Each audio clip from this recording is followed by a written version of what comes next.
Live from the Business RadioX studios in Atlanta, it's time for the Exit Exchange, brought to you by XPX Atlanta, dedicated to changing the trajectory of exit planning services in the Southeast. Now, here's your host. And hello again, everyone. I'm John Ray with Business RadioX, and welcome again to another edition of the Exit Exchange. I'm here alongside David Shavzin and Bob Tanksley, co-founders of the XPX Atlanta chapter. David, Bob, good to see you again. Morning, John. Good to see you too. John, hey, good to see you. Yeah, absolutely. We're getting used to this. What are we at now? Number 6? Yeah, we've got 6. We've got 6 in the can, and this is number 7. So here we go, right? So I think we're official by now, right? This has been a lot of fun, and we've got a great guest today, Tiffany Wright. We'll introduce her in a second, but I just want to remind everyone that again, this show, the Exit Exchange, is brought to you by XPX Atlanta. XPX Atlanta is fundamentally changing the trajectory of exit planning services in the southeastern United States. XPX Atlanta delivers a collaborative-based networking exchange, broad representation of exit planning competencies, and a bridge spanning value building, value transfer, and life legacy for business owners. For more information, go to xpxatlanta.org. And now, again, we want to welcome Tiffany Wright. Tiffany, welcome. Thank you, John. Hey, glad to be here. Hey, it's great to have you here. Let's talk about you and how you're serving folks out there. Okay, well, I have a firm called the Resourceful CEO, and we help companies install infrastructure to help them scale or to build, or to help them to be able to step away from the business, have more free time, drive more cash flow, increase their profits. So that, or if the company is more sizable, we restructure their finances and their operations, their regular operations and their financial operations. But that's what we do to help business owners achieve their goals. I think we're done, John. I think that's kind of sums it up right there. Yeah, I think we just need to have people call Tiffany and leave it at that, right? So, well, actually, so I would like to jump in, and you gave us a little brief rundown on what you're doing currently with that company. But why don't you give us a minute or so on your varied background to set the stage for the conversation? Well, I started my career, I'll be really quick. When you say that, it sounds like it's going to be really long. But I started my career as an engineer at Honda. And I worked there for over 5 years in the U.S. and in Japan. And then I got an MBA from Wharton at the University of Pennsylvania, worked at Enron, Siebel, and then left and started my own real estate investment firm. I did a short stint at Georgia Tech to learn more about what small business owners need. And then since then I purchased and ran a publishing company, and I served as an interim CFO, COO, and then I founded the Resourceful CEO and became a consultant. So I'm curious how you got that name. I mean, because you introduced what you do, which is awesome work, but talk about why the name, the Resourceful CEO. What does that point to for you? It was actually, I will say, I did sit down with an acquaintance of mine who's a PR person. And I was trying to rebadge my name, which was actually very boring and more about family, like, I don't know, whatever. It had like a family of companies or something. But anyway, so we started to think about what is it that I provide, what kind of makes me different. And that's how we came up with the term resourceful, very, very resourceful.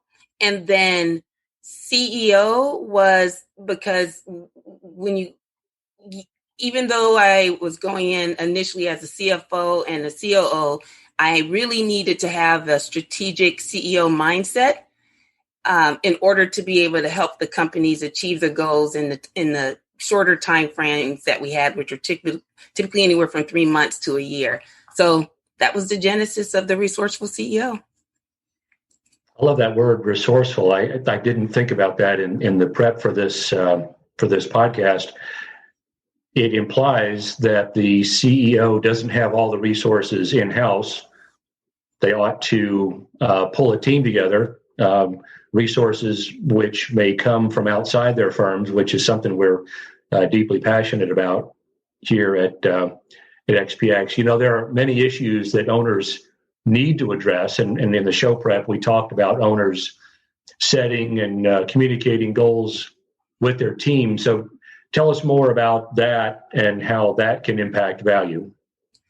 Well, if everyone needs to be on the same page, and if in so many times you go into companies, or I go into companies, and the owner is thinking one thing, even and the management team is thinking something else, and the employees are thinking yet something else. And it's because they're saying things like, we need more profit.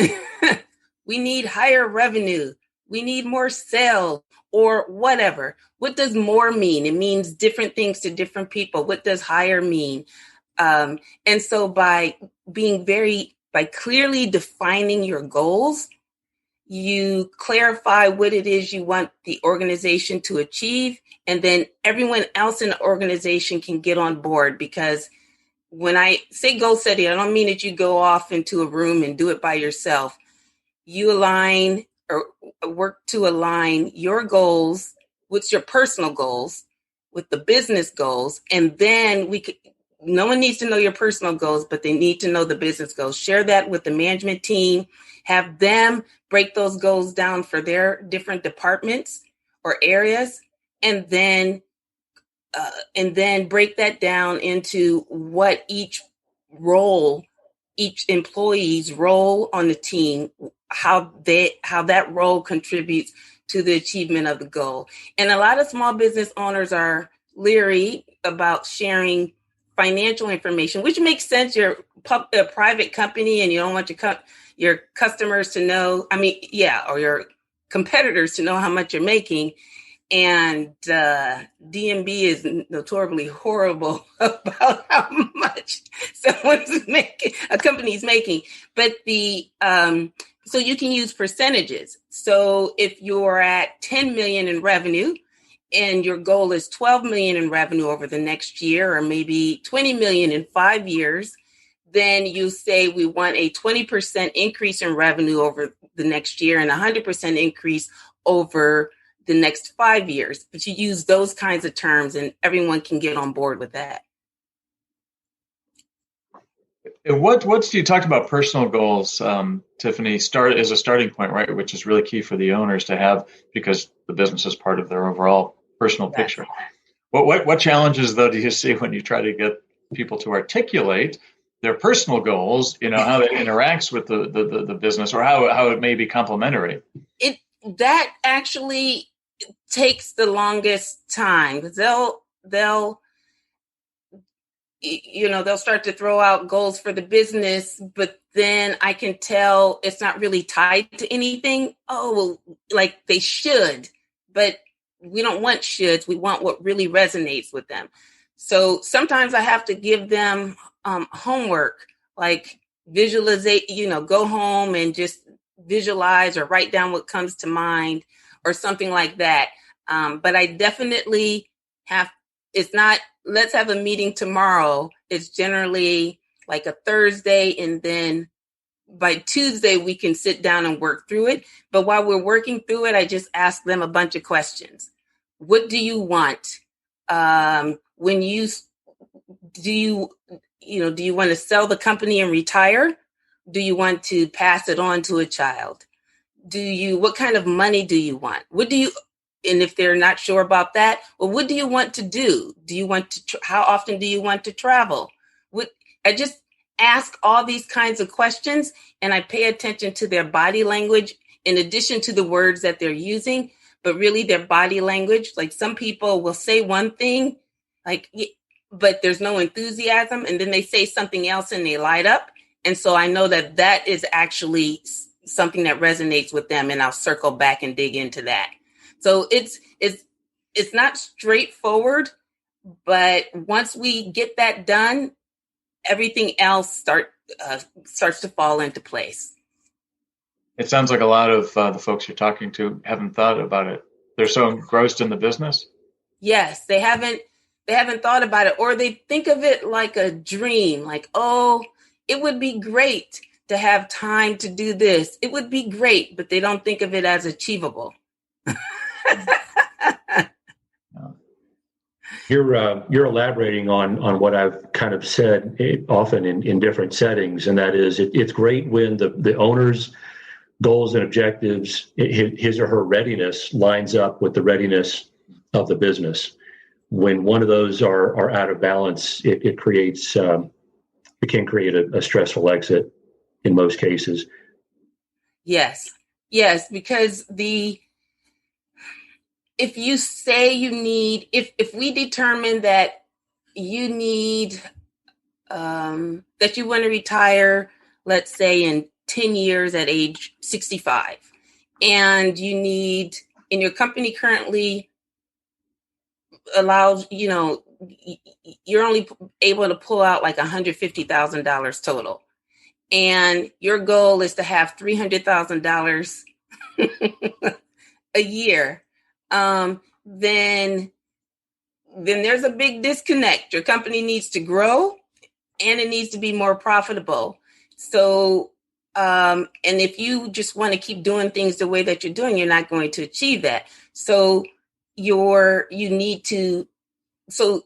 company has to get bigger in order to deliver what it is you need. Now, you may also, like I've also had some clients invest in, buy the real estate, move their properties to another building in order to have real estate that increases in value. But the more time that you have before you retire, the more options you have. But those are the kinds of things that you have to think about, because otherwise, like you said, Bob, there's that disconnect. You want this, but your company is only going to give you this. No one's going to pay what you want them to pay just because you want it. They're going to pay it because you're delivering the value to them that they seek. Boy, just like in the show prep, I'm hearing all the right things. This is fantastic.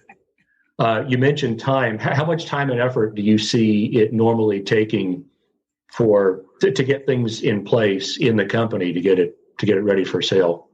It's normally about I'm seeing about 2 to 3 years, but it can be accelerated. I had one client that sold in 1.5 years, but every time I said something, they jumped on it. Normally I say, let's do this. And then let's have weekly management meetings, and I'll do the first few and do the agenda and so on. But the one of the owners said, okay, I'll get the agenda out today. I'll give it to you to review. But so because of that, because they embraced everything so quickly and they did everything and then they stuck to it. They got an offer. They weren't even going to sell. They were going to hold on to the company. It was a family-run business, but they did, by putting in that infrastructure, they went from a 2 times EBITDA to a 5.5 times EBITDA situation. So that was something they couldn't resist. The offer was something they couldn't resist. But generally 2 to 3 years, and it can take as long as 5. It really depends on the psyche of the owner. And then some owners aren't ready to retire. And so 5 years, you can take more time. But I generally suggest put the things in place as quickly as you can, and then you can reap some of the rewards of having more time, like in flexibility before you actually sell. So, because like owners, you started the business or you bought the business or you inherited the business with with these lifestyle things in mind, in addition to growth and, and status in the community and all of that. So if you can go from working 70 hours a week to 30 hours a week before you sell, maybe you actually do want to hold on to the company a little bit longer. Mm-hmm. Folks, we're here chatting with Tiffany Wright. Tiffany is president of the Resourceful CEO, and we're speaking with her here on the Exit Exchange. Tiffany, talk to me as a business owner. You mentioned psyche. Other than the fact that I'm just not ready to retire, how do I know if I have the right psyche?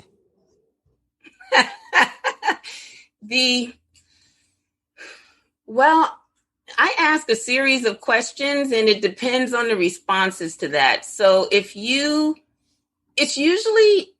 the driver is usually some kind of bigger pain that the owner has experienced than what they're willing to, and they're just no longer willing to put up with it. So for instance, I've had owners who plateaued for 3 years and they were fine. They complained about it and so on, and they were fine. But like in one situation, the one owner had it was 5 owners. One owner had 2 heart attacks and he was ready to retire, but he couldn't because they didn't have the money to buy him out. So that was a pain point that was bigger than the fear of change or something. Others, it's, something happened and it never happened before, or their spouse has said, this is just ridiculous and you need to spend more time, or they run into other business owners who are doing things differently and they go, there really is a different way, but there's something that happens usually in the business or even externally, but that makes the pain be more intense than it has been, even though it's been, they've been having these issues for a while. Usually. What is a key area, maybe even more than one? I'm sure there's more than one, where you see where in the business things are not being done well enough. Cash management comes to mind, but other areas that you've got an owner in front of you. What are 90% of the time you're seeing some of these same problems from one business type to the next? Cash management is a big one, as well as the personnel. I don't know how many times I've heard people say, well, if I had better people, and that's where the goal alignment comes in, because then you don't have to work so hard because your people are self-motivated because you are letting them know, if you're posting quarterly updates about your progress and they can directly tie in what they're doing to the company's progress, then there's a lot of self-motivation there, in addition to people checking in on you and so on. But yeah, cash management, it's like construction companies, for instance, have an issue with buying equipment and then they wonder where their cash went. Well, you financed it and only the interest charges run through your income statement, but you're having to pay principal. So they don't look at their cash flow statement and they don't realize the impact of paying all that principal on their cash flow. The other thing is the alignment with like short-term with short-term. So if you are, like I had a client who was paying for one of the inputs into their manufacturing process, and it was like 25% of their cost. They were paying for it within 10 days, but they weren't getting paid for it for up to 90 days, between 60 and 90 days. So they had all this cash outflow that they had to cover. So they talked to the supplier and to the supplier, and they got terms. I said 60, but they actually went for 90, and they got 90-day terms for 6 months, and then it switched to 60 days. So it's those kinds of things that really makes a huge difference. And then obviously, EBITDA, earnings before interest, taxes, depreciation, and amortization is a driver of cash flow, the multiple, and then, times EBITDA. So, not driver of cash flow, it's driver of valuation. So if you can increase your cash flow, then you also increase your value. But those kinds of things, that's huge. It just, so many owners just focus solely on the income statement and they don't think about their cash. And I am more of a proponent of, I think the cash flow statement is good to look at, but if you're not that familiar with it, really a 12 to 13 week projection of your cash can really will really help you identify where things are, where you're missing things, and where you can tighten things up. That's a great space for the business owner to live in, that time frame, three months out or so, kind of a rolling 3 months, always be thinking forward. Yes, I agree. So, Tiffany, we understand that you're looking to buy a company. So you're on the other side of the table from helping the potential eventual sellers as business owners. So let's get real. You're buying. So what are the top several things you're looking at? What are the attributes you're looking for in a company that you want to purchase? Well, I look at cash flow, what I call the real cash flow, the EBITDA. Yes, so many, especially when you're going through a broker, so many people talk about the SDE, seller's discretionary earnings. And my thing is, a company should be able to run on its own without the owner. And so if that's the case, then I have to pay a GM or president or somebody the market wage.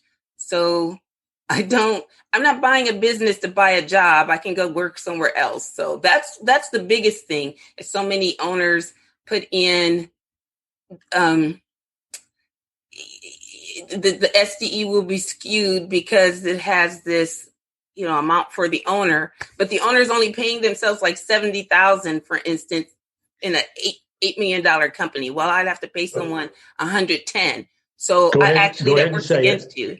You want to say it. You've seen the boat, the plane, the multiple cars, the vacation home. You've seen it all get run through the company, right? Oh, yes. And that's right. All these personal expenses, they want to have all these ad backs.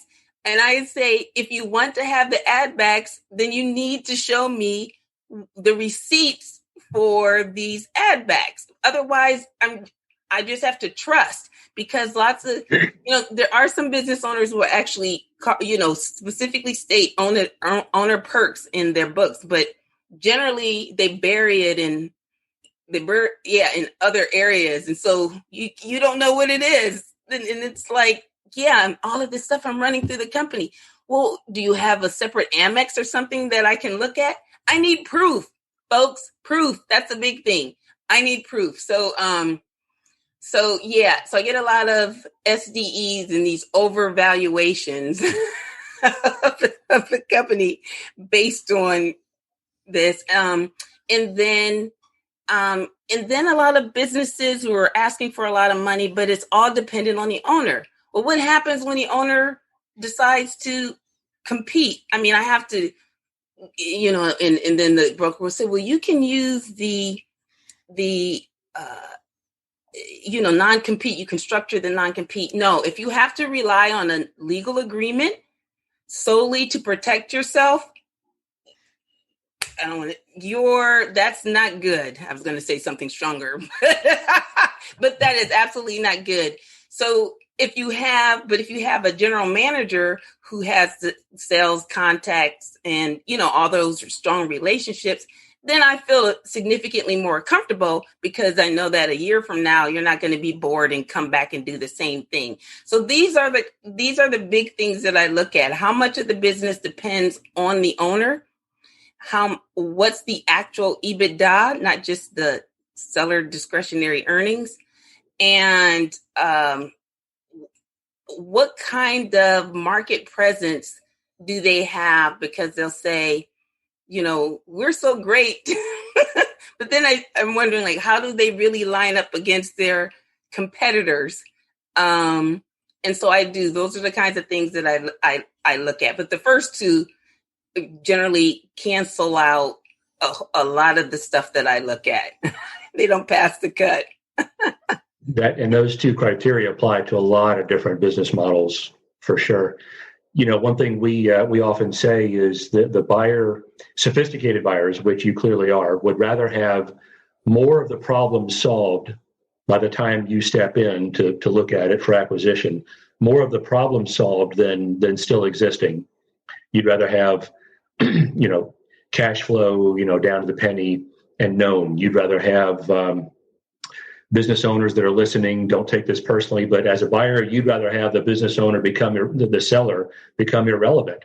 You'd rather that business to be able to perpetuate no matter who owns it, quite frankly, and that the machine has already been built. Here's the question, how often have you seen that in your search for companies? How often do the stars line up and, wow, this is a business I need to pay special attention to? I will say this, that in the $1 to $5 million range, which is where I'm currently looking in terms of revenue, in the under $1 million EBITDA, I don't see that much. I don't see that much at all. I start to see more of that as I get past when I was previously looking at larger companies, and I will go back to that later. But but even at the $10 million mark, I mean, the company that I was telling you about, my client that sold itself, they were 28 million in revenue. And the owners were still doing way too much. But fortunately, they had a structure there that they could leverage. They never knew how to do it. So yes, that is really, I don't need everything to be perfect, but if you're someone selling a business that relies mainly on you, then we need to maybe do a phase out. Like, I'll buy into your business or whatever, but over a 5-year period. I'm not just going to buy the business outright because it's just way too much risk for me. We're hearing more about earnouts and contingency payments, and COVID has introduced a lot of risk that buyers didn't have to consider into the equation, and so now let's string those payments out over X number of months, quarters, or years. Yes, I think I do like earnouts because I think they can bridge the gap. But just people need to be realistic. Like, if your business, you want an earnout and you think your business will hit, I just keep using 10 million, but you've never hit 10 million, then you're likely not going to get a large portion of that earnout. But if your business took a dip and you were, let's say you were at 1 point at 8 million, but now you're down to 6.5 million. You think you can get back to that 8 million in the next year and a half or something like that, then yes, an earnout makes perfect sense, and it will deliver you the value that you're seeking. So I think it's just, the main thing is just to be realistic with yourself, and maybe use some advisors to help you be realistic, because sometimes you just talk to yourself, it's not going to work. You need to have real people from the outside who can give you a objective perspective. This is a great conversation because, like you're saying, Bob and I are counseling clients and not yet to be clients on this all the time. But this is wonderful having you say these things, as a buyer, right? So we're telling the selling owners these things, and you are looking at these things, and it's a great confirmation for any owners listening that there's money out there, and there are buyers out there, and there are people out there who want to buy businesses, but the reality is the reality, and they need to do a few things to clean it up, or be ready to just get a much lower price for the business. Yes. That's just Yeah. And here's the one thing I think, owners, so many times owners think, well, the business runs so well with me. But here's the thing. If you can't push that knowledge down to someone else, how are you going to transfer that knowledge to a buyer? That's the issue. So if it's so easy for you and you believe it's so easy for someone else, test it. Test that thought and try to push it down to someone else. And then if it works, okay, you're fine. But if not, then there's a bunch of other processes or procedures or stuff, because there's a lot of stuff that can be in your head that makes the business work. But if people don't know what that stuff is and you can't articulate it, your business is not going to be worth. It's just not going to be worth the same amount. And so that's really why I do like advisors, because that's what advisors do. They help you get and consultants, they help you get the stuff out of your head and out to the people and out to those who can really help you drive the value that you want for your business. Yeah, real one last thought. David and I sell companies, and we talk to a lot of buyers as a result of that. And so one of the biggest shocks for an owner is to hear the valuation estimate as we see it, and then hear from some people in the buyer pool present their offers. And invariably, I would say all the buyer offers kind of cluster around 50 to 70% of what a valuation estimate might suggest, and that's a huge shock to the seller. Yes, and here's the other thing. I think, like, I consider myself a financial buyer, which means I just solely based on the finances of the business and the market position and so on. But the numbers.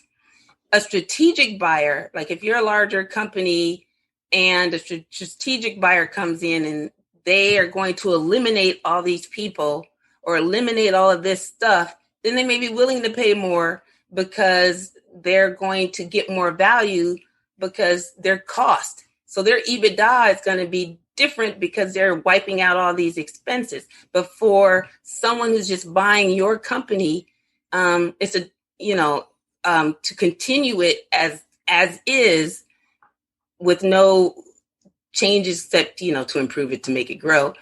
It's a different perspective. So that's what I think sometimes is the disconnect. Like they think they're going to get this great strategic buyer and get this great price, but the financial buyers are really more concerned about the investment potential versus the strategic potential. Wow. A lot to think about, folks. Now, if you think you've got a mismatch, or what I heard from Tiffany, even if you don't think you have a mismatch, you better be in touch. So, Tiffany, let's get to the most important question, which is, if folks want to reach out and connect with you, how can they do that?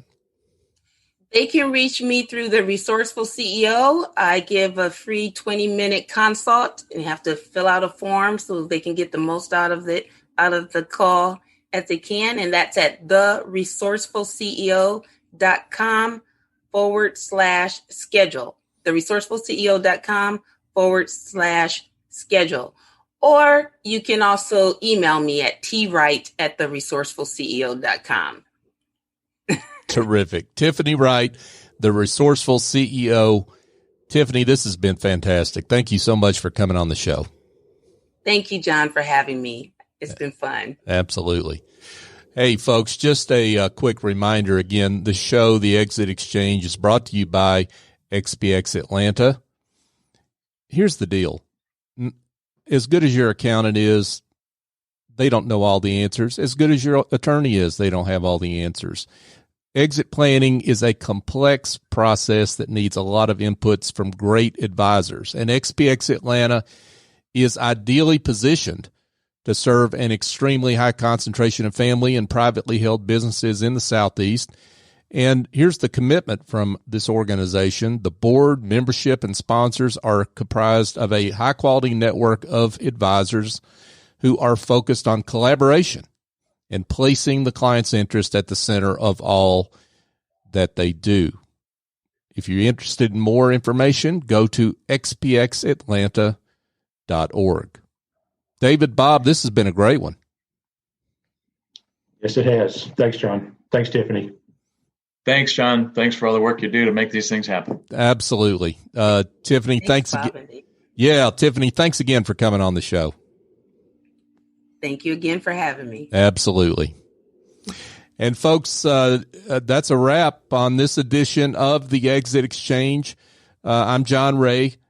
Join us next time. Thank you.